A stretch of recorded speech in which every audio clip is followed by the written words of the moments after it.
Shalawam, HALALYAM, YAHAWAH, BAHASHAM, Yahawashi, BAHASHAM, Rawchaa, Qadash. This is the brother Yeshaya. This will be Matthew chapter 5, verse 5.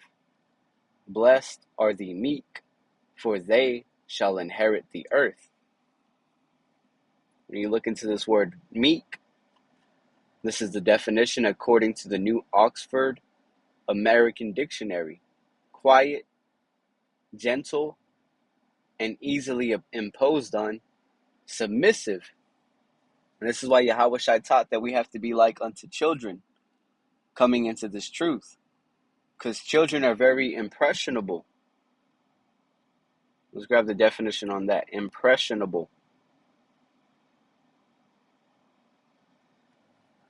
Easily influenced because of a lack of critical ability.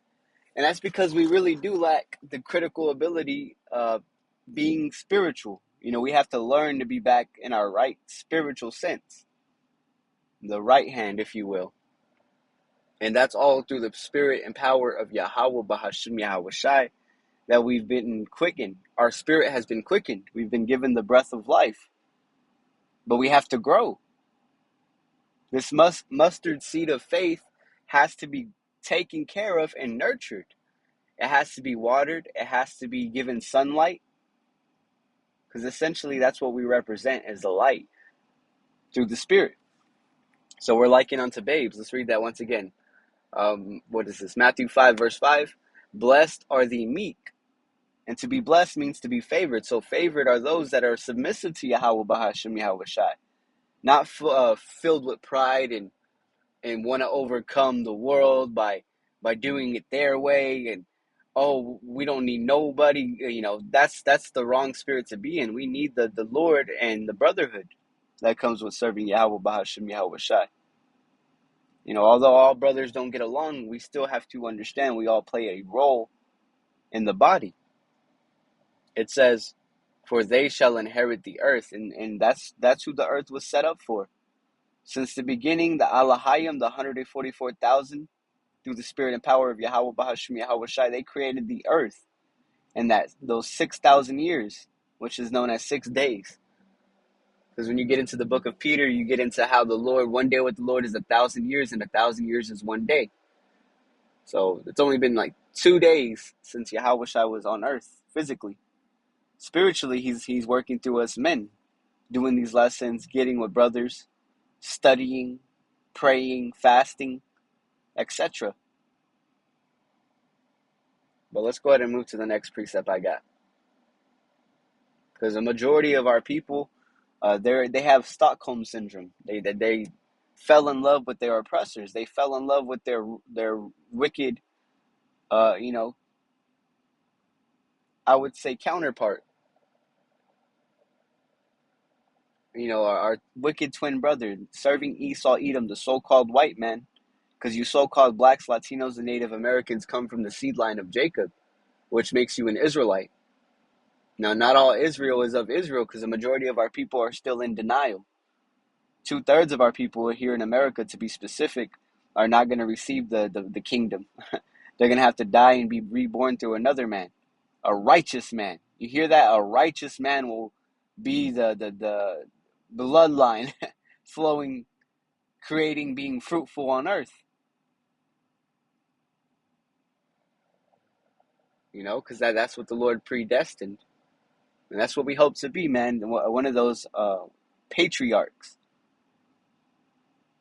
A patriarch of this new kingdom. Or this new earth, I should say. Which new is really just a reference to refreshed. A refreshed earth, a refreshed heavens. This place is going to be wiped of its iniquity and brought back in righteousness. Established in righteousness. So this earth is going to see a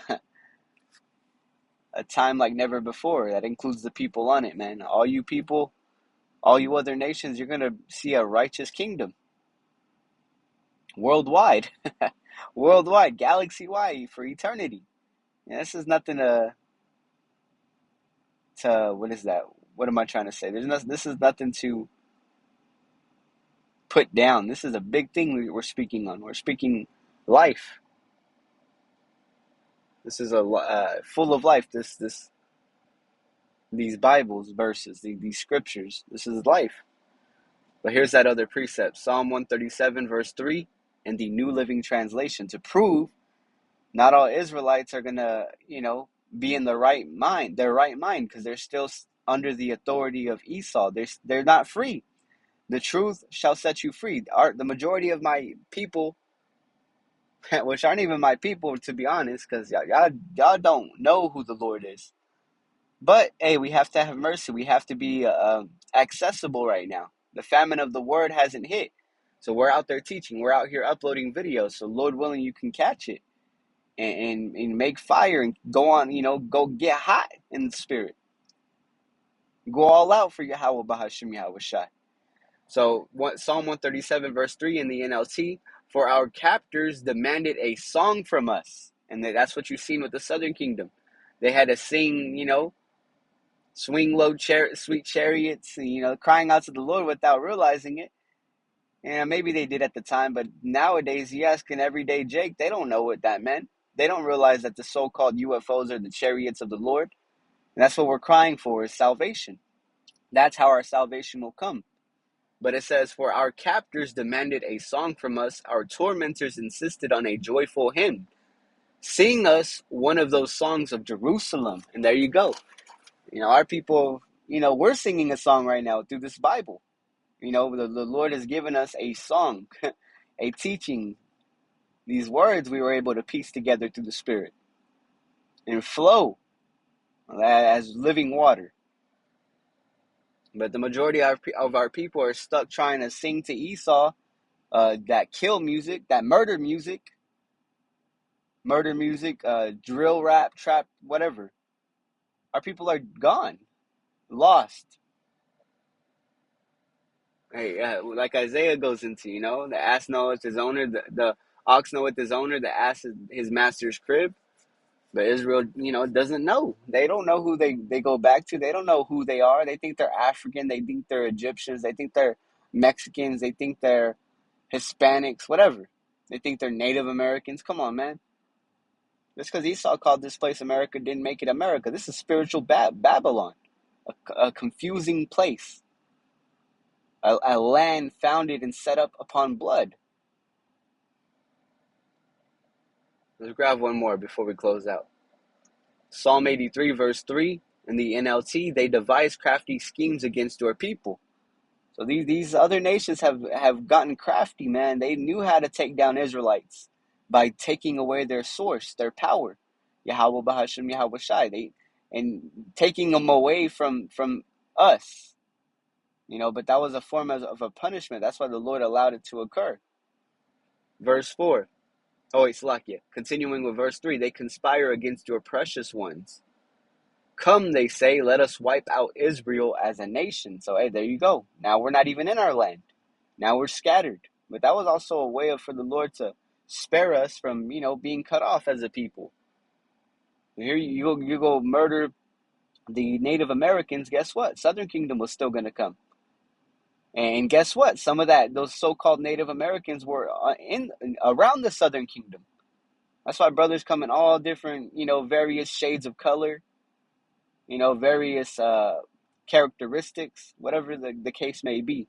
That's why you got so-called white men that go back to the lineage of Jacob. So-called Chinese men that go back to the lineage of Jacob. The Lord had this planned perfectly. Because even if Esau wanted to push that, back to his segregation mindset, which honestly, he stopped segregation because the nation of Israel was able to thrive without the likes of Esau. We were outperforming these people. We are gods on the earth, but the majority of our people, they lost. We all lost that savor. We're the salt of the earth, but we lost that sauce at one point. Now the Lord's being very graceful and merciful. And now we're getting back our in touch with ourselves, our power. We're tapping in. But it says, come, they say, let us wipe out Israel as a nation. We will destroy the very memory of its existence. And that's what they thought they did. These other nations thought they did away with, the idea of us being the Israelites, us being the Southern Kingdom being the true Jews. But guess what, man? We're still alive and thriving, and that's a scary sign for these other nations. So as the devil that they are, they're going to come down with wrath. They're going to be ready to chop off our heads. All we got to pray for and hope for is that whatever we go through, we go out and go through it in the spirit and power of YAHAWAH, BAHASHAM, Yahawashi. So Rawchaa, this lesson was edifying. I'm going to go ahead and close out by giving all honor, glory, and praise to YAHAWAH, BAHASHAM, Yahawashi, BAHASHAM, Rawchaa, Qadash. Shalawam to the elect of the nation of Israel.